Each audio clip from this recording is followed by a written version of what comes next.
Udah Oh, bisa ya, Kak? oke, udah ya. Coba ya, saya coba ya. Oke, baik. Oke, saya buka dulu. Oke, teman-teman. Halo, Assalamualaikum warahmatullahi wabarakatuh. Selamat malam, teman-teman. Salam sehat dan semoga teman-teman semua dalam kondisi yang lagi asik moodnya ya untuk belajar karena saya ngucapin makasih banget teman-teman yang udah ngeluangin waktunya.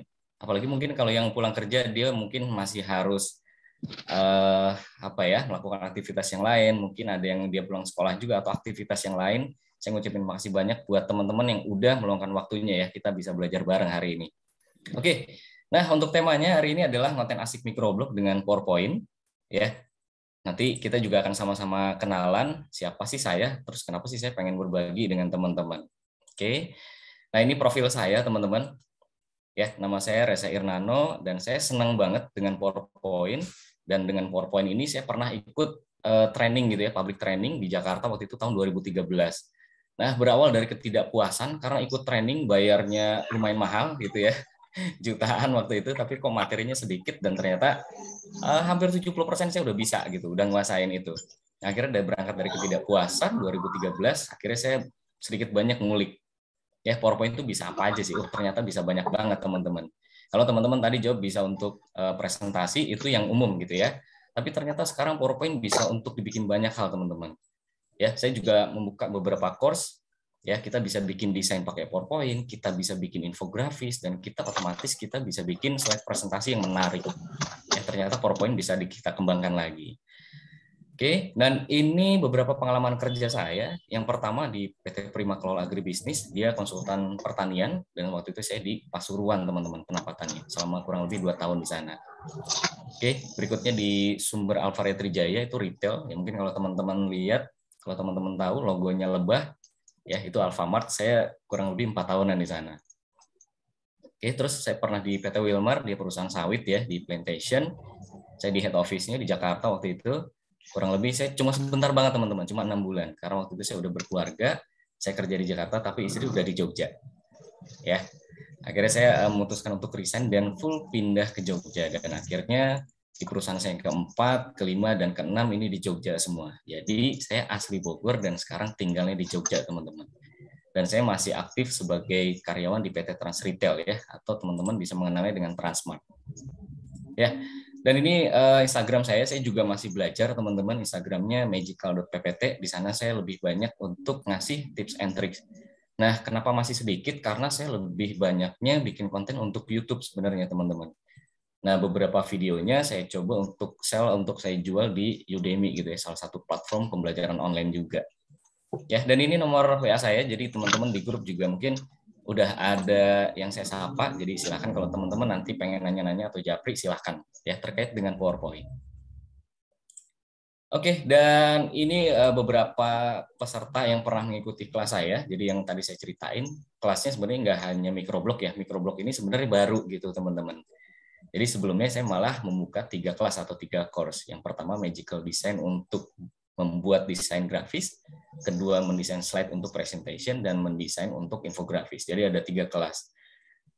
Dan mungkin baru sedikit ya, baru hitungan ratusan gitu untuk pesertanya, karena kebanyakan untuk training saya yang reguler saya biasanya dibantu dengan teman-teman IO gitu. Saya nggak sendiri. Gitu. Kebanyakan yang daftar ke saya itu mini kelas atau kelas kecil atau dia private class. Jadi kalau untuk yang reguler banyak seperti ini biasanya saya dibantu sama teman-teman kayak gitu ya. Oke. Dan berikutnya kita langsung aja teman-teman ya. Nah, sekarang coba kita lihat deh. Ternyata perkembangan media sosial di Indonesia ya menurut Jakpat ternyata banyak yang pakai adalah platformnya YouTube teman-teman. Ya, yang kedua ada Instagram, ketiga Facebook, dan keempat TikTok. Nah, mungkin kita udah mengenal lah 4 teratas platform ini ya. Saya yakin teman-teman mungkin punya semua. Ya, dari awal mungkin kalau saya generasi Facebook nih dulunya gitu kan, dan sekarang udah banyak berkembang Instagram, TikTok, dan YouTube. Artinya dari banyak total populasi Indonesia yang 200 juta, ini potensinya gede banget teman-teman. Ternyata banyak, makanya kan banyak Indonesia yang kadang kita ngelihat konten gitu ya, ada yang anak kecil ditanya cita-citanya mau jadi apa, mau jadi YouTuber. Ya mungkin ada juga yang ditanya dia pengen jadi selebgram karena ngelihat potensinya Instagram gede banget. Ya, atau banyak banget sekarang yang pengen cita-citanya jadi digital creator atau jadi konten kreator. Nah, karena potensinya gede banget teman-teman. Ya.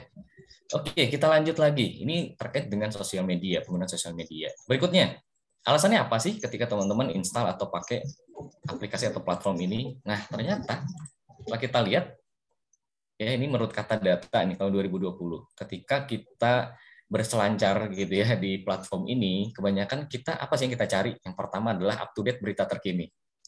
Ya, sorry itu saya. Mungkin banyak juga teman-teman saya kalau cerita gitu ya, ngelihat Instagram nggak jauh-jauh dari Lambe Tula. Ya, Lambe Tula tuh update banget dia beritanya.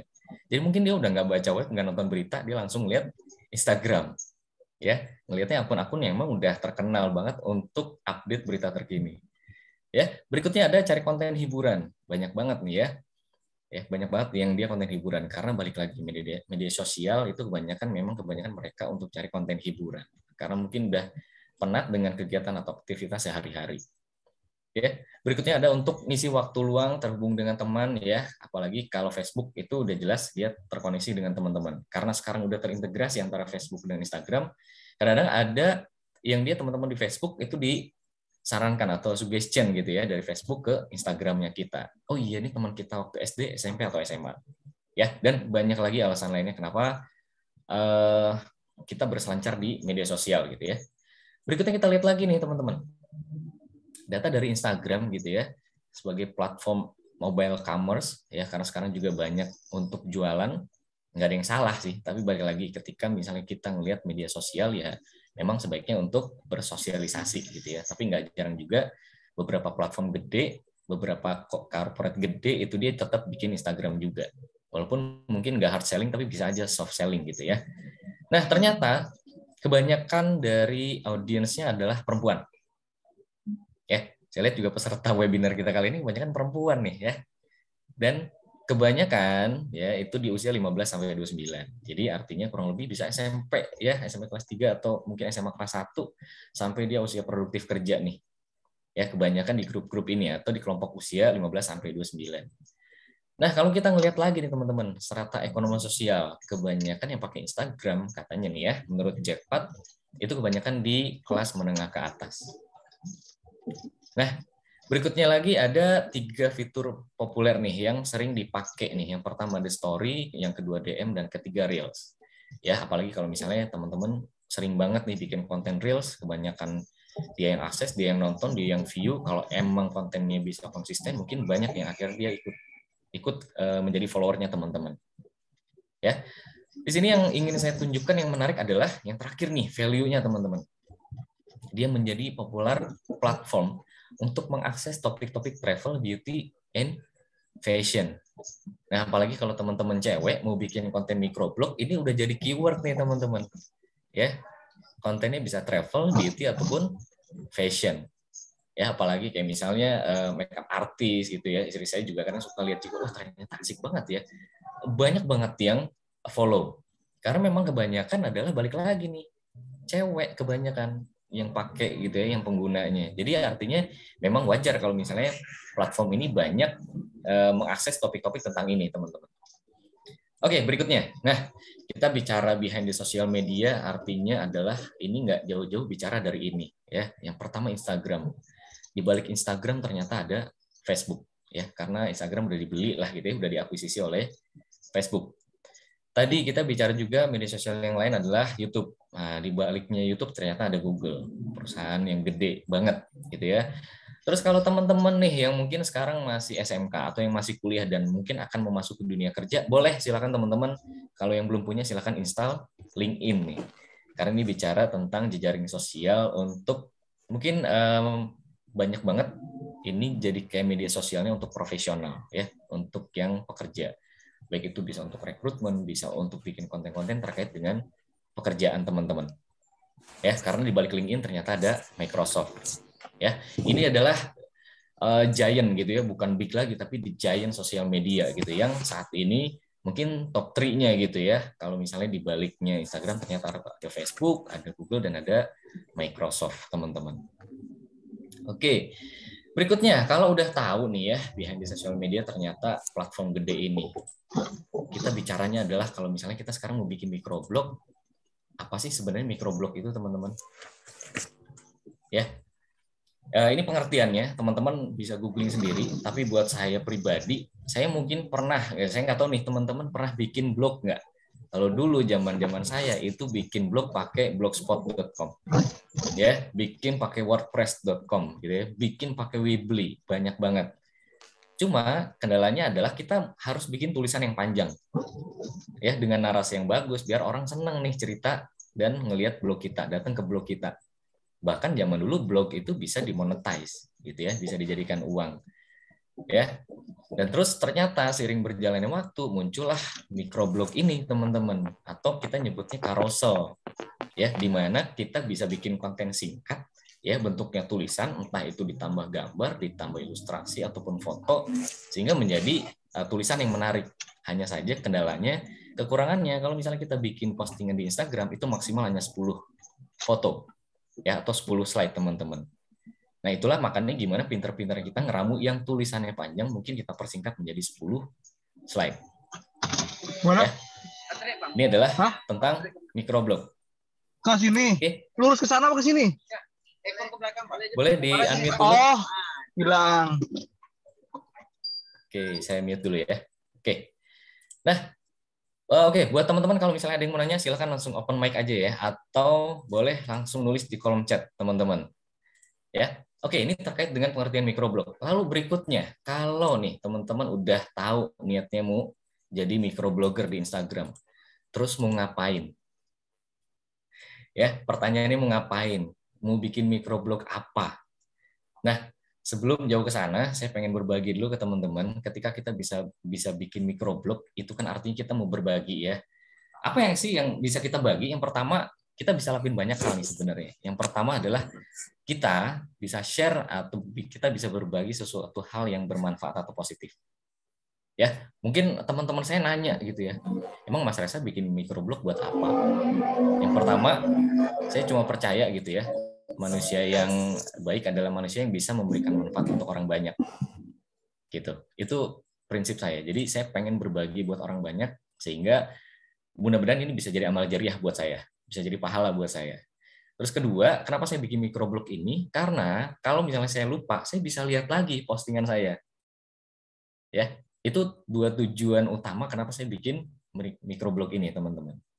Ya, jadi yang pertama yang bisa kita lakukan ketika kita bikin microblog adalah bisa jadi kita yang pertama bikin satu hal yang bermanfaat buat follower kita. Oke, yang berikutnya adalah kita bisa share untuk bantu ambil keputusan. Ya, contoh misal teman-teman nih, ada yang mungkin senang dengan accounting, senang juga terkait dengan kripto, senang juga dengan trading ya, yang lagi rame sekarang ini ya, binomo dan lain sebagainya. Ketika mungkin ada bikin postingan yang menarik dan itu bisa membantu untuk follower kalian, kenapa enggak? Ya, bisa jadi saya mungkin nggak ngerti binomo, saya nggak ngerti trading, saya nggak ngerti kripto. Ketika saya baca postingan teman-teman, oh iya ya, ternyata akhirnya saya udah tahu kayak gitu, saya kayaknya nggak dulu deh. Nah, itu bisa menjadi sebuah keputusan ketika saya membaca microblognya teman-teman. Ya, dengan adanya postingan teman-teman, saya jadi terbantu nih. Oh iya, ternyata kayaknya saya nggak gabung dulu deh. Oh, ternyata saya kayaknya harus gabung nih ketika misal gitu ya, saya udah mencapai posisi atau kondisi yang lebih baik misalnya seperti itu. Ya, terus apalagi sih yang bisa kita bagi ke teman-teman? Yang pasti adalah kita bisa share tips and trick. Ya, ketika bikin microblog, apa yang harus teman-teman siapkan? Cuma dua menurut saya. Yang pertama, teman-teman punya passion apa? Ya, passionnya di mana nih? Kalau saya karena senangnya PowerPoint, ya udah saya akan berbagi tentang PowerPoint. Kedua, kalau misalnya teman-teman udah tahu passionnya apa, kedua adalah silahkan share yang teman-teman kuasai. Udah, buat saya kuncinya dua itu, teman-teman. Ya, jadi kenapa saya share tips and trick? Karena itu yang pertama saya senang, kedua saya pengen berbagi suatu hal yang saya kuasai. Ya, yang terakhir adalah coba share hal yang menghibur. Nah, nanti di akhir-akhir saya akan coba tunjukin beberapa konten kreator atau Instagram yang saya follow gitu ya, dan nanti mungkin bisa mencakup empat-empatnya. Oke, berikutnya pertanyaannya lagi nih ya, Kalau misalnya bikin microblog tuh harus gimana sih, Mas? Ya, ini yang saya pengen ajak ke teman-teman. Bikin microblog itu harus asik, harus fun, harus menyenangkan. Karena apa? Kalau misalnya teman-teman bikin microblog, tujuannya, Mas, saya pengen punya follower yang banyak. Silahkan aja teman-teman. Kalau emang teman-teman punya ambisi, punya tujuan, punya target itu silahkan aja. Tapi takutnya ketika teman-teman udah posting ratusan microblog, ternyata followernya nggak naik-naik. Takutnya stres. Ya, makanya ketika teman-teman bikin microblog, asikin aja dulu. Ya, mau teman-teman lagi capek kuliah, lagi capek kerja, tapi kalau teman-teman senang, kalau teman-teman punya passion di situ, saya yakin microblog itu akan tetap jadi, tetap dibikin. Ya, mau sesibuk apapun teman-teman pasti tetap akan bikin microblog itu, teman-teman. Ya, jadi diusahakan ketika bikin microblog ini dulu nih ya, kita harus asik dulu, kita harus senang dulu, ya. Karena apa, kalau nggak gitu nanti bisa bisa stres sendiri ya, follower nggak naik-naik, like-nya dikit, yang komen nggak ada, yang nge-save juga dikit, yang share apalagi, misalnya gitu ya. Jadi nanti stres sendiri gitu. Oke, kalau misalnya Mas, gue udah asik nih, gue udah tahu nih gue mau bikin apa. Terus gimana Mas berikutnya? Ya, ketika kita mau konten asik di Instagram, ada beberapa hal yang mungkin harus kita perhatikan dulu teman-teman. Yang pertama apa? Nah, yang pertama adalah teman-teman harus tahu nih aplikasi yang teman-teman mau pakai apa untuk bikin microblog. Ya. Nah, ini benar mungkin beberapa aplikasi yang bisa teman-teman pakai. Ya, pertama, kalau misalnya ada teman-teman yang menguasai AI atau Adobe Illustrator, silakan dipakai ya. Terus mungkin ada yang masih Photoshop juga bisa, dan mungkin ini banyak banget penggunanya, yaitu bisa pakai Canva, teman-teman. Bisa pakai PixArt, bisa pakai Pexel, dan terakhir ini yang saya pakai, teman-teman. Saya pakainya hanya PowerPoint. Ya, karena seperti yang tadi saya bilang, ternyata PowerPoint nggak hanya bisa untuk presentasi, tapi juga untuk desain. Ya, jadi apapun aplikasinya, silakan teman-teman pakai gitu ya. Buat saya pribadi, ada quotes yang menarik, who man behind the gun-nya gitu ya. Siapa orang di balik senjata itu. Percuma kalau Adobe Illustrator-nya udah yang terupdate, Photoshop-nya udah yang paling baru, ya, PowerPoint-nya udah yang paling update, tapi kalau nggak bisa makainya, percuma juga. Ya. Dan saya percaya apa yang dikatakan Bruce Lee gitu ya. Bruce Lee itu dia bilang seperti ini, teman-teman. Saya takut dengan lawan yang dia menguasai satu jurus, tapi dilatih ribuan kali. Dibanding ada lawan yang dia punya 1000 jurus, tapi hanya dilatih sekali-sekali. Nah, maka dari itu saya sarankan teman-teman kuasai aja satu aplikasi, tapi perdalam itu. Ya, saya berusaha mendalami gitu ya dari 2013 sampai 2022, udah kurang lebih 9 tahunan saya coba untuk mendalami PowerPoint aja, teman-teman. Saya juga terbuka, saya juga pengen belajar Canva, pengen belajar PixArt dan lain-lain. Karena nggak bisa terus saya juga pakai PowerPoint, teman-teman. Kalau misalnya saya pengen bikin postingan pakai HP, mungkin saya akan pakai Canva. Gitu ya. Dan ini adalah aplikasi yang bisa teman-teman pakai. Berikutnya apa, Mas? Nah, berikutnya ketika kita udah menentukan nih, ketika misalnya kita mau pakainya PowerPoint, teman-teman. Nah, di PowerPoint kita harus perhatikan juga ada yang namanya aspek rasio dan margin, teman-teman. Apa sih maksudnya, Mas? Nah, kita lihat dulu nih. Ya, kalau teman-teman tahu, ketika kita mau posting postingan di feeds, itu ada dua pilihan. Ya, kalau misalnya single foto gitu ya, dia dikasih pilihan nih sama Instagram, mau pilihan yang 1:1 atau 4:5. Ya, nah di PowerPoint juga bisa, teman-teman. Kita bikin, kita atur ukurannya. Ya, kita bisa atur dan nanti kalau misalnya yang satuannya inci, ya silakan diatur 40 inci kali 40 inci. Gampangnya seperti itu. Ya, kalau yang portrait 40 kali 50. Atau pakai satuan pixel gimana, Mas? Bisa juga 1080 kali 1080 kalau untuk yang square. Kalau yang untuk yang portrait ini 1080 kali 1350.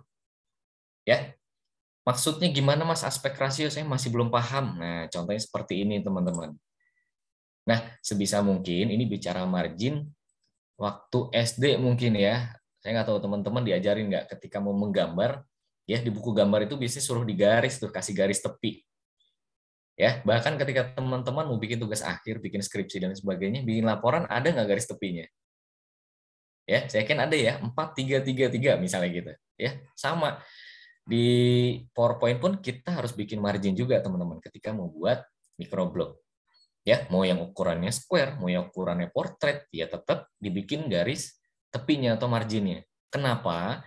Karena ketika nanti masuk postingan Instagram, dia akan jadi seperti ini, teman-teman. Ya, ketika misalnya kalian buka Instagramnya siapa gitu ya, ketika kita nyekrol gitu ya, ketika kita scroll, dia akan seperti square. Tapi ketika kita klik, kalau emang dia postingannya 4:5, dia akan jadi portrait, teman-teman. Ya, inilah fungsinya margin. Kenapa? Nah, nanti kalau misalnya margin yang nggak oke, misalnya judul belajar bikin double exposure-nya saya taruh di atas di sini nih. Ya, ini pasti akan kepotong. Dia mungkin hanya kelihatan gambarnya aja ketika saya buka IG-nya teman-teman. Ini gambar apa nih, kok nggak ada judulnya ya? Kok nggak ada headline-nya ya? Ya, jadi itulah kenapa ada margin. Jadi margin itu untuk mengantisipasi ya area save yang bisa kita posting nanti untuk di Instagram. Ya, amannya adalah teman-teman kasih margin dulu nih sebelum posting. Jadi ketika follower kita scroll, dia bisa tetap baca nih judulnya atau headline-nya kita. Ya, paling nanti yang header ini dia akan hilang gitu ya, nggak kebaca, yang footer juga nggak kebaca. Ya, tapi kita udah aman karena kita punya margin itu tadi, teman-teman. Oke. Nah, ini juga sama gitu ya. Ini contoh aja. Nah, yang ini juga kalau misalnya teman-temanmu aman, kalau tadi kan judulnya di atas. Ya, kalau emang teman-temanmu aman, cari judulnya yang bisa ditulis di kanan atau di kiri. Ya, tapi balik lagi, kalau misalnya objeknya seperti ini, dia ngelihatnya ke kanan, masa iya teksnya di kiri, gitu ya. Artinya nanti untuk judul juga menyesuaikan, ya. Kalau mukanya ngelihatnya ke kiri, berarti judulnya yang di kiri, teman-teman. Kalau ini udah pasti aman, ya, harusnya aman. Tapi jangan dia mepet ke samping juga, teman-teman. Nanti sama aja, dia tetap kepotong. Ya, ini bicara margin, ya. Tadi kita udah bicara aspek rasio dan margin. Berikutnya apa? Nah, ini yang nggak kalah pentingnya, teman-teman. Ya, tadi teman-teman udah tahu caranya kayak gimana. Nah, kita juga harus punya nih amunisinya. Apa aja sih, Mas, yang harus disiapin ketika kita mau bikin microblog? Ya, yang pasti adalah yang pertama nih, kita harus tahu dulu font-fontnya nih, ya. Kalau misalnya teman-teman baca majalah, ya, baca koran, koran mungkin jarang sekarang, Mas. Saya senangnya ya mau nggak mau bacanya online nih, ya. Pasti ada yang namanya headline, judul gedenya. Ya, dia biasanya pilihlah ketika teman-teman bikin microblog, pilihlah headline atau font untuk headline yang dia tinggi kekar besar. Apa aja, Mas? Nih, udah banyak banget. Mas Reza kasih buat kalian gitu ya. Ada font Anton, Montserrat, ya, ada Lakis Guide dan lain sebagainya, ya. Dan ini font-font yang bisa kalian download di Google Font, itu gratis semua, teman-teman. Jadi free for commercial use dan personal use. Nah, berikutnya ini font pair ya, bicara pasangan font biasanya ada headline, ada body text. Ya, diusahakan body text adalah yang jangan ada tangkainya atau kita nyebutnya sans serif. Sans itu tanpa, serif itu jadi kayak tangkai. Nah, kayak Abril Fat Face nih ya. Dia kan ada tangkai-tangkainya kayak gini ya.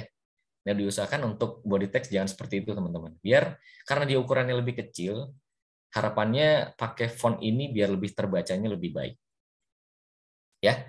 Nah, untuk font yang saya pakai di sini ada Lex Spartan dan Montserrat, teman-teman. Ya, boleh juga ada juga yang pakainya Anton sama Poppins, bebas. Intinya silahkan teman-teman pilih untuk font headline yang dia tinggi besar kekar.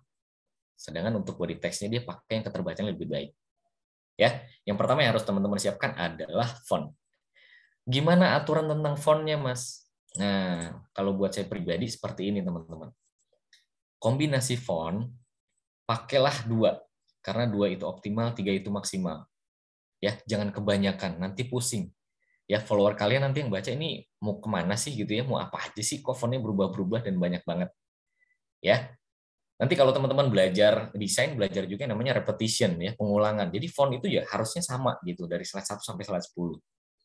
Biar apa? Biar terlihat konsistensinya gitu ya. Oke, nah ini yang tadi sempat saya sebutkan juga penting, perhatikan lisensi font. Takutnya ketika akun Instagram teman-teman berkembang, terus mau dijadikan sebagai akun bisnis untuk jualan dan lain sebagainya, atau istilahnya mau dimonetize, dan ternyata font yang teman-teman pakai adalah font yang dia personal use doang, nggak untuk komersial. Khawatirnya apa? Bisa digugat nanti teman-teman. Ya, Makanya perhatikan, saran saya kalau misalnya teman-teman mau download, downloadlah di Google Font. Karena itu 100% free. Jadi bisa untuk dipakai sendiri, bisa untuk dipakai buat komersial. Ya. Berikutnya apa? Nah, contoh aja nih teman-teman. Nah, ini adalah ketika saya misalnya di slide kedua untuk headline-nya pakai font Montserrat Black. Dan untuk body text-nya saya pakainya Nunito.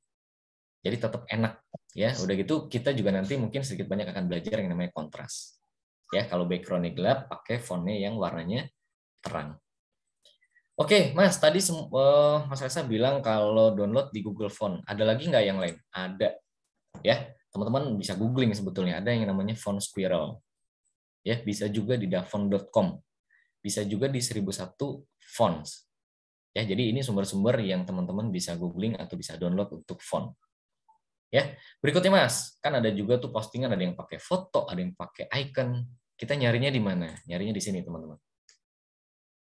Ya, sumber foto yang gratisan dan resolusi tinggi biasanya saya nyari di sini, teman-teman. Ada Unsplash dan ada Pixabay, atau ada juga yang Pexel. Ya, banyak sebetulnya. Ya. Terus untuk mencari icon atau teman-teman bahkan mencari referensi desain itu di sini kalau saya teman-teman, freepik.com. Itu banyak banget dan ini adalah banyak banget desainer yang menjadikan Freepik sebagai referensi. Ya. Oh, oke. Slide-nya nggak muncul. Oke, boleh open mic teman-teman. Slide yang ini muncul nggak? Sumber foto dan icon. Muncul. Muncul ya? Oke. Muncul, Kak. Oke. Bisa saya lanjut ya? Oke, dan sambil saya jawab nih ya. Ini gratis semua Mas untuk font dan foto selain Google Font. Gratis semua ya. Pixabay itu gratis dan Unsplash juga gratis. Ya. Kecuali di Freepik ya. Di Freepik juga dia menjadikan foto, tapi ada yang gambar mahkotanya, itu premium, itu bayar. Ya, itu bayar teman-teman. Ada juga yang iStock foto. Nah, itu iStock foto dia premium, dia berbayar juga teman-teman. Jadi selama ada yang gratis, kenapa kita beli yang berbayar? Nah, kalau teman-teman pengen yang gratisan, pakai aja yang ini. Ini pun udah cukup gitu ya, dan resolusinya tinggi-tinggi teman-teman untuk foto. Ya, ini gratisan semua ya, yang saya kasih yang gratisan. Kalau teman-teman ada budget lebih mau berbayar juga silahkan. Ya. Oke, berikutnya teman-teman, ketika kita mau bikin microblog nih, kita udah punya amunisinya, Mas. Kita udah ngerti margin dan tadi aspek rasionya. Berikutnya apa, Mas? Nah, ini lebih ke konsepnya, teman-teman. Ketika mau bikin microblog, biasanya kita pakainya ini, teman-teman. AIDA model. Ya, mungkin teman-teman juga udah ada yang tahu ya. Pernah dengar mungkin AIDA, apa sih, Mas, AIDA? Nah, saya akan jabarin satu-satu. Yang pertama adalah attention. Ya, teman-teman, ketika bikin satu cover pasti pengen yang menarik, benar nggak? Ya, ketika bikin presentasi, halaman pertama adalah cover slide. Ya, ketika saya membeli buku pun mungkin saya melihat dulu covernya bagus atau enggak. Walaupun mungkin banyak yang bilang don't judge a book by its cover gitu ya. Tapi buat saya mungkin penampilan atau first impression ya di covernya dulu. Ya, begitupun dengan ketika kita bikin microblog. Ya, kalau misalnya covernya nggak bagus, seenggaknya headline-nya yang bikin orang penasaran. Ya, contohnya seperti ini. Shape ini bisa jadi apa ya? Bikin orang akhirnya scroll lagi. Nah, ketika udah scroll, masuklah yang kedua, teman-teman. Ya, jadi attention itu nyari perhatian dulu nih. Cari perhatian followernya kita. Dengan apa? Bisa jadi headline-nya yang menarik gitu ya. Misalnya jangan pakai cara ini. Nomor 5 paling mengagetkan misalnya gitu ya. Pakai judul-judul yang membangun akhirnya customer kita ya, follower kita tuh akhirnya penasaran. Ya, bisa juga pakai yang pertanyaan seperti ini, teman-teman. Berikutnya apa? Ketika dia udah penasaran, masuk dong yang kedua, interest, atau orang udah mulai tertarik. Ya, slide kedua ketika dia geser, ketika dia slide, ada pertanyaan nih. Udah pernah pakai shape circle, hollow, dan chord belum di PowerPoint? Nah, ini bikin penasaran lagi. Akhirnya dia swipe lagi dong, ya. Swipe ke slide yang ketiga. Nah, dikasih tahu lagi nih, letaknya ada di sini, ya. Bentuknya kayak donat sama bentuknya kayak setengah lingkaran. Berikutnya, penasaran dong. Ketika udah penasaran, masuklah yang ketiga. Tadi pertanyaannya adalah, shape ini bisa jadi apa? Nah, akhirnya di bagian yang D, desire, kita udah mulai ngasih tahu caranya. ya. Oh, ternyata shape tadi itu bisa bikin seperti ini ya hasil akhirnya ya. Bisa jadi kayak akuarium isi air, kurang lebih kayak gitu. Ya, jadi ternyata PowerPoint dengan shape-nya bisa bikin seperti ini. Ya. Atau kita bikinnya infografis ya, bisa pakai shape yang udah disediain sama PowerPoint. Berikutnya apa? A-nya udah, I-nya udah, D-nya udah. Yang terakhir adalah action. Atau kalau misalnya teman-teman lihat akun-akun Instagram yang jualan, pasti ada sebutannya CTA, teman-teman. Atau call to action. Dapatkan segera. Atau hari ini terakhir. Atau klik link yang ada di bio, dan lain sebagainya. Nah, itu adalah call to action. Atau gimana caranya follower kita diarahkan untuk mengklik ya, untuk melanjutkan hasil dari apa yang kita bikin, teman-teman. Ya, sebagai contoh nih paling yang standar gitu ya, kasih logo share, kasih icon save dan lain sebagainya. Ini adalah berupa ajakan-ajakan yang bisa teman-teman kasih di slide terakhir. Ya, ini adalah AIDA model. Ya, oke, berikutnya kita udah belajar tadi rasio, kita udah belajar amunisinya, terus kita juga udah tahu AIDA model. Mas, saya butuh referensi dong. Kira-kira bisa nggak ngasih? Bisa, teman-teman. Nah, ini adalah beberapa referensi akun yang saya ikuti ya. Walaupun saya yakin teman-teman juga punya following. Ya, yang pertama, kalau teman-teman mau belajar tentang Canva, saya pakainya ini, teman-teman. Saya follow Syammas Fitria. Ini dia dokter Canva ya, julukannya ya. Jadi kita bisa belajar bikin microblog pakai Canva pun nggak masalah. Ya, tapi yang biasa pakai PowerPoint, mungkin yang banyak waktunya di kantor pakai PowerPoint, bisa dicoba pakai PowerPoint, teman-teman. Ya, dan ini yang kedua adalah pikirin.id. Ini juga dia akun-akun yang bergerak untuk ngasih tips desain sama tips teknologi, teman-teman. Ya, mereka juga banyak bikin microblog. Oke, yang berikutnya Mas, apa? Nah, yang berikutnya ini juga ada si introvert gaul, ya. Dia mungkin berawal dari dia orangnya malu, ya. Dia apa namanya? Dia malu gitu ya untuk tampil, tapi dia banyak nulis akhirnya, ya. Introvert. Awalnya dia mungkin nggak pede dan lain sebagainya, tapi karena dia mungkin lebih pede lewat jalur yang lain, dia bikin microblog. Ya, dia banyak cerita atau banyak menginspirasi seorang orang yang introvert yang dia pengen tetap tampil. Ya, dia kasih dalam bentuk tulisan. Oke, berikutnya nih ada yang unik lagi, teman-teman. Ya, dia bikin microblog nggak pakai Canva, nggak pakai PowerPoint, nggak pakai desain macam-macam. Dia hanya nulis pakai selebar kertas. Bahkan saya pernah lihat postingannya, dia nulis pakai tisu, teman-teman. Dia foto-fotoin, terus akhirnya dia jadiin microblog. Ya, namanya Andrew Nulis. Silakan teman-teman nanti lihat. Kalau tertarik silakan follow. Ya, jadi bikin microblog nggak mesti yang susah-susah. Ya, mudah-mudahan ini menginspirasi teman-teman. Ya. Oke, berikutnya apa? Nah, berikutnya saya ngikutin juga ya, saya follow Resti Hardianti. Ya, dia banyak sama teman-teman. Yang bikin menarik adalah dia bikin postingan microblog dari tulisan-tulisan dia yang pernah dia ikutin, entah itu ikut training, entah itu dia ikut sesuatu gitu ya, dia tulis dan dia foto. Dia share ke Instagramnya dia. Ya. Dan dia tinggal ngasih headline aja nih, rendah hati magnet energi. Nah, ini tinggal pinter-pinternya kita nih menempatkan judulnya. Boleh di kiri gitu ya, boleh di kanan, boleh di atas, boleh di bawah. Ya. Ini salah satu Instagram yang saya ikuti. Nah, yang terakhir, dan ini juga pernah ya kalau misalnya teman-teman ngikutin podcastnya Deddy Corbuzier, nah ini adalah akun Instagramnya Bapak-Bapak ID. Yang tadi saya bilang, bikin konten microblog kalau bisa yang menghibur juga. Ya, kalau zaman saya kecil, saya pernah juga gitu ya beli ayam warna-warni seperti ini, teman-teman. Ternyata setelah ngikutin microblog atau carousel atau konten yang dia bikin, waduh, asik juga nih ya, ternyata kayak gini nih ya, tips and tricksnya ketika dia punya ayam warna-warni dan biar nggak gampang mati.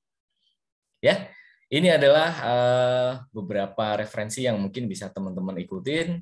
Dan ini terakhir saya, ada sebuah quotes dari Helen Roland, kamu takkan pernah menang bila tak pernah memulai. Jadi artinya nggak usah mikir yang sulit-sulit dulu, yang susah-susah dulu, kita langsung mulai aja, teman-teman. Ya, kalau misalnya nanti teman-teman pengen belajar bikin microblog pakai PowerPoint, nanti saya juga akan share ke teman-teman gimana cara yang bikin simple dulu. Ya, nggak usah yang susah-susah, karena yang penting kita mulai dulu. Ya, dengan mulai insya Allah kita akan menjadi pemenang, teman-teman. Oke, mungkin ini aja materi dari saya. Mungkin kita bisa lanjutin di sesi tanya jawab. Boleh, silakan teman-teman, boleh on cam, boleh juga open mic ya. Kalau misalnya mau tanya, silakan. Dan yang pasti di konten Instagramnya Kursus Online Office tadi juga udah di-share gitu ya. Kalau misalnya teman-teman tertarik untuk melanjutkan di sesi berikutnya, nanti akan ada 2 pertemuan dan 2 pertemuan bonus. Jadi total 4 pertemuan, teman-teman. Kita bisa belajar selain microblog, nanti saya juga ingin share ke teman-teman, kita bisa bikin desain pakai PowerPoint. Oke, silakan saya buka. Silakan teman-teman, ada yang mau share atau ada yang mau tanya terkait dengan materi yang tadi udah saya sampaikan, microblog dengan PowerPoint. Silakan teman-teman.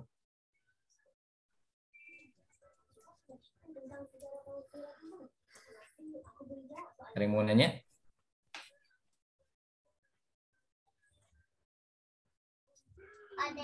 Oke, ada yang nanya nih ya dia di kolom chat ya. Silakan teman-teman, kalau ada yang mau nanya boleh di kolom chat atau boleh on mic ya. Saya akan bacain pertanyaan dari teman-teman nih. Malah Mas, tips and trick untuk PowerPoint dalam bekerja seperti apa ya cara cepat dan mudah? Terima kasih, apalagi untuk yang gaptek. Oke, nah karena teman-teman kebanyakan pakai PowerPoint untuk bekerja ya. Oke, kalau misalnya ini tips and tricks untuk PowerPoint dalam bekerja. Sebenarnya gini teman-teman, kalau teman-teman pengen cepat, saya sarankan teman-teman pakai template. Ya, apalagi teman-teman diminta atasan teman-teman atau diminta siapapun gitu ya, pengen diminta untuk bikin slide PowerPoint yang cepat. Saya sarankan pakai template. Karena apa? Dibutuhkan cepat, mau nggak mau kita pakai template. Karena apa? Di sana desainnya udah lumayan bagus. Tinggal teman-teman download, pilih yang sesuai dengan harapan teman-teman. Pilih sesuai dengan yang teman-teman butuhkan. Ya, tapi kalau teman-teman punya kemampuan desain yang baik, punya waktu yang lebih banyak, atau mungkin waktunya sedikit, tapi teman-teman udah terbiasa mendesain, saran saya teman-teman bikin sendiri. Karena ada plus minusnya ya. Ketika kita pakai template, itu bisa cepet, tapi kadang-kadang nggak sesuai dengan harapan kita. Aduh, kok saya butuhnya ini, ternyata di template ini nggak ada ya. Ya, kalau misalnya kita bikin sendiri, kita bisa tahu nih apa yang kita butuhin. Jadi kita bisa langsung bikin. Ya. Terus tip and trick yang lainnya adalah ketika bikin slide presentasi untuk pekerjaan, yang perlu diperhatikan pertama teman-teman, itu yang tadi saya bilang, bikin cover semenarik mungkin. Ya, cover yang menarik banyak, bisa pakai efek gradasi, bisa pakai efek splash paint, bisa pakai kalau di PowerPoint tuh bisa pakai merge shape. Jadi kita menggabungkan foto dengan bentuk atau shape. Ya, jadi ada gambar dipotong jadi segitiga-segitiga dan lain sebagainya.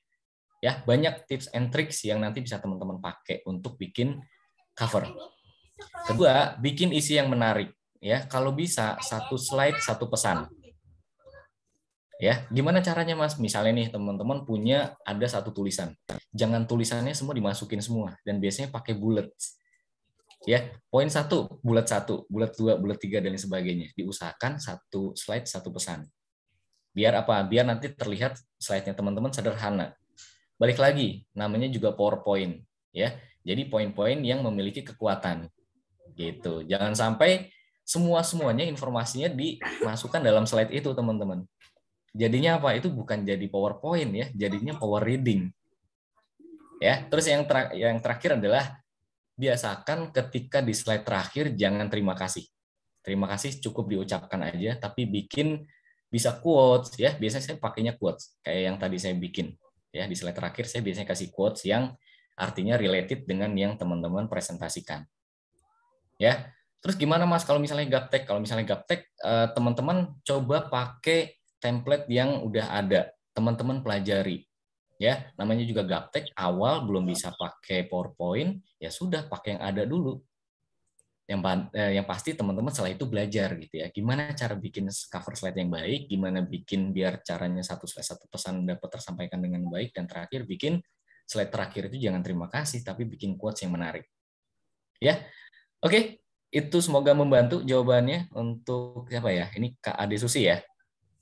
Oke, silakan mungkin ada teman-teman yang lain yang mau bertanya.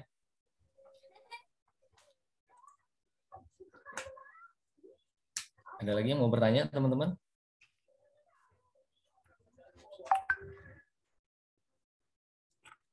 Oke, sip. Ada lagi, teman-teman?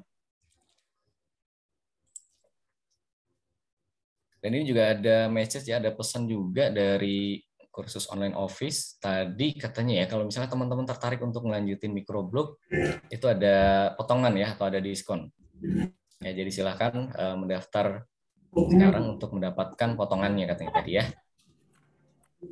Oke, silahkan ada lagi teman-teman yang mau bertanya.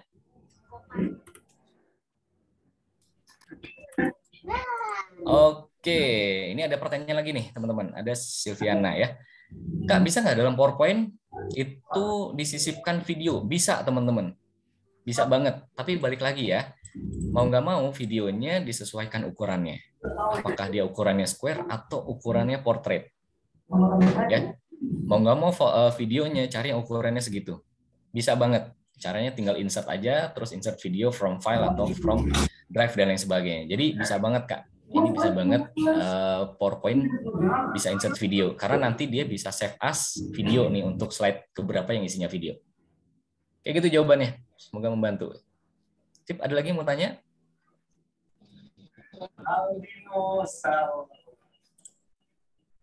Oke, ada lagi yang mau tanya?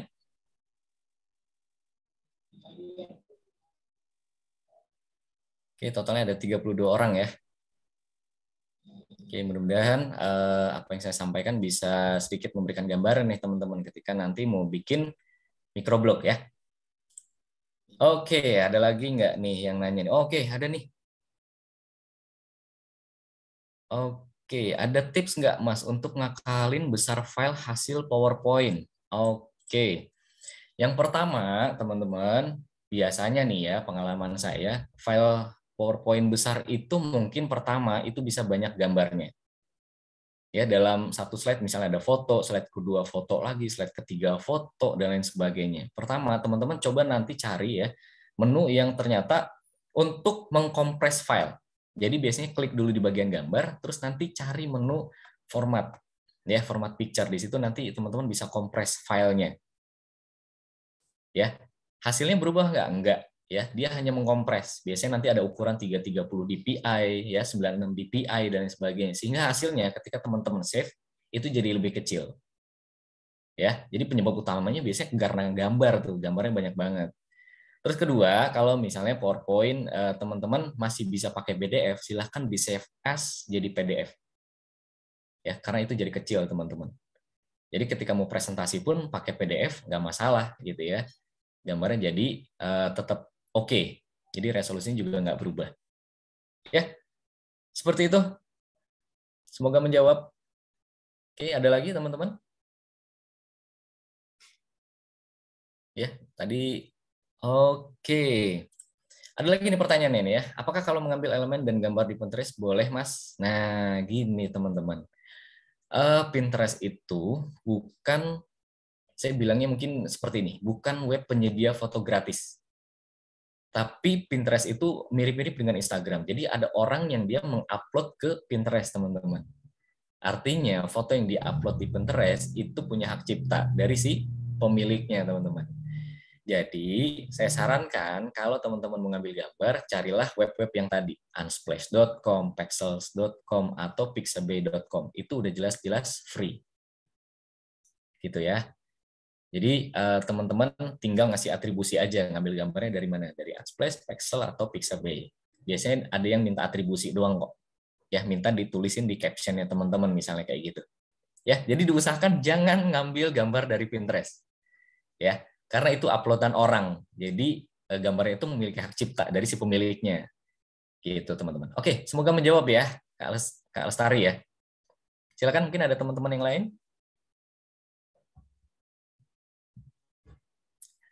Oke, ada lagi nih yang nanya nih ya, mencari ide-ide konten. Kalau stuck atau mentok ide serta tips atur jadwal posting konsisten agar konsisten, apakah ada tools-nya? Oke. Ya. Oke, untuk nyari ide-ide konten tadi mungkin udah sempat saya mention ya, kalau saya biasanya nyarinya di Free Pick, teman-teman. Itu untuk nyari ide desain, ya. kalau untuk nyari ide untuk microblog, saya tetap masih mengandalkan apa yang pernah saya punya, pengetahuan yang saya punya tentang PowerPoint. Oh iya, saya pernah bikin ini nih pakai PowerPoint. Nah, itu yang saya jadikan konten di microblog. Ya. Terus untuk postingan konsisten banyak sih teman-teman ya, ada Creator Studio. Nah, itu bisa teman-teman install ya di Play Store atau di App Store. Silakan cari. Jadi kalau teman-teman udah punya stok konten banyak gitu ya, cuma males harus posting setiap jam 12 atau setiap jam 6 maghrib gitu ya, nanti teman-teman bisa pakai tools itu. Ya, ada Creator Studio namanya. Silakan teman-teman install. Oke. Nah, ini ada lagi yang nanya teman-teman. Mas, bisa di-share nggak link yang membuat gambar atau template yang free? Oke. Boleh ya, saya tulis di kolom chat ya. Silakan teman-teman cari di sini.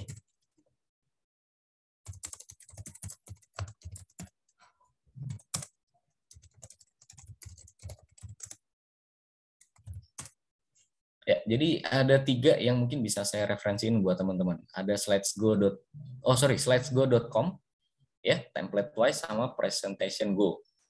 Jadi 3 web itu yang biasa saya pakai. Sama teman-teman, saya pun masih pakai kalau ternyata mungkin ya saya nggak punya banyak waktu dan mungkin ada beberapa mungkin dari template itu yang bisa saya ambil juga. Ya, jadi ada 3 web itu, Mas Andy, yang mungkin bisa diambil. Jadi silakan teman-teman kunjungi web itu ya, kalau untuk ngambil template yang gratis. Oke, ada lagi teman-teman? Boleh, saya minta teman-teman boleh on cam semua nggak? Saya pengen lihat juga nih, teman-teman, biar asik nih ya. Boleh, saya minta on cam semua teman-teman. Saya biar ngelihat juga. Saya berasa kayak sendirian ya, yang mukanya kelihatan ya. Oke, nggak usah malu-malu teman-teman, nggak apa-apa, santai aja ya. Yang penting saya juga pengen interaksi sama teman-teman. Saya pengen lihat ekspresinya ketika teman-teman mendengarkan suara saya. Oke, boleh. Ada lagi nggak yang mau bertanya? Mungkin satu penanya terakhir ya, sebelum kita akhiri sesinya.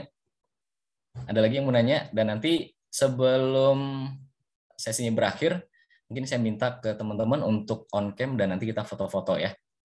Biar nanti saya juga bisa share ke grup nanti. Oke, satu penanya terakhir. Ada teman-teman?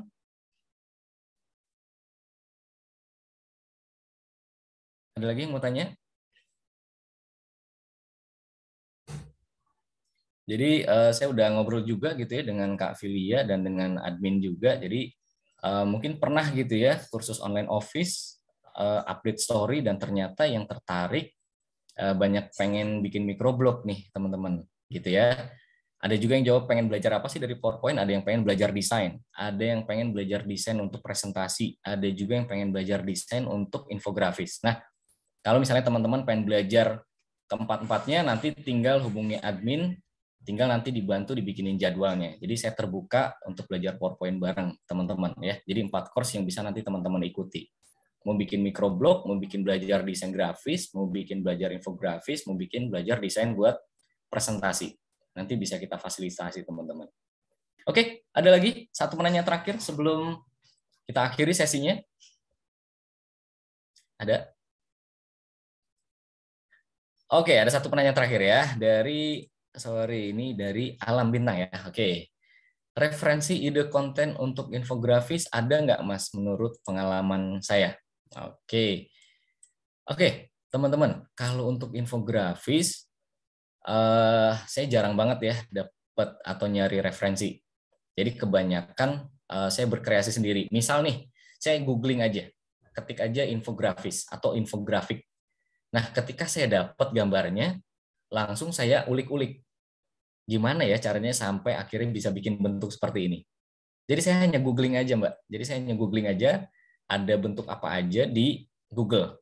Nah, saya udah itu biasanya saya save-savein tuh gambarnya. Baru nanti saya coba bikin pakai PowerPoint. Ya, begitupun dengan graphic design. Saya nyari di Pinterest, idenya dapat dari Pinterest misalnya gitu ya, saya coba pakai PowerPoint. Begitupun saya ketika datang ke situsnya FreePic, saya nyari gambarnya, saya save-savein dulu, lalu saya coba pakai PowerPoint, tinggal dimodif dikit-dikit. Jadi balik lagi ya, kita udah punya Mbah Google yang nyari apa-apa gampang, tinggal teman-teman cari aja tuh di Google. Ya, jadi misalnya kita ketik infografis, kita ketik grafik design, kita ketik slide presentation tuh keluar semua. Tinggal teman-teman berkreasi deh dari gambar yang teman-teman dapatkan. Gitu ya. Oke, kayaknya cukup ya. Kayaknya banyak banget pertanyaannya. Mungkin kalau misalnya teman-teman masih ada yang mau nanya, boleh nanti nanya aja di grup ya, biar nanti teman-teman yang lain yang mungkin nggak hadir di webinar kali ini juga bisa belajar bareng lewat pertanyaan di chat. Oke, sampai sini mungkin kita cukupkan ya. Saya ngucapin makasih buat teman-teman yang udah meluangkan waktunya, kurang lebih 1 jam kita belajar bareng, sharing bareng terkait dengan konten asik microblog di PowerPoint.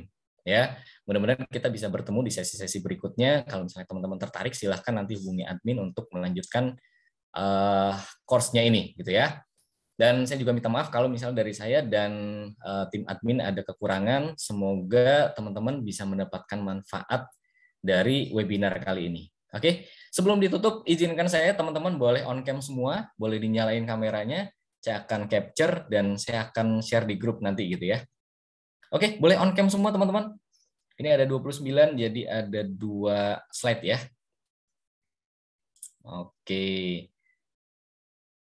Boleh on cam, saya tunggu ya biar kita juga nanti punya dokumentasi nih. Oh iya ya, ternyata yang datang asik-asik nih, seru-seru nih ya.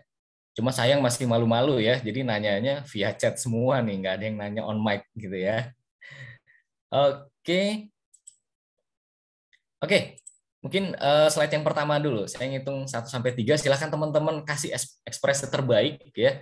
Bayangkan kalau corona ini udah nggak ada ya, status pandemi nggak ada ya, dan turun jadi endemi. Oke, kita kasih ekspresi terbaik ya teman-teman ya. Saya akan hitung slide yang pertama dulu. Teman-teman kasih ekspresi terbaik. Saya akan hitung 1, 2, 3. Oke, ini slide yang pertama. Saya akan geser ke slide kedua. Silakan teman-teman tetap gaya. Oke, silakan bergaya. Saya akan hitung 1, 2, 3. Oke. Oke, teman-teman, mungkin itu aja yang bisa saya sampaikan. Semoga bisa bermanfaat untuk teman-teman dan sekali lagi semoga kita bisa bertemu di webinar-webinar berikutnya ya yang nanti diselenggarakan oleh kursus online office. Oke, mungkin itu aja dari saya. Terima kasih. Assalamualaikum warahmatullahi wabarakatuh. Selamat malam. Sampai ketemu lagi teman-teman.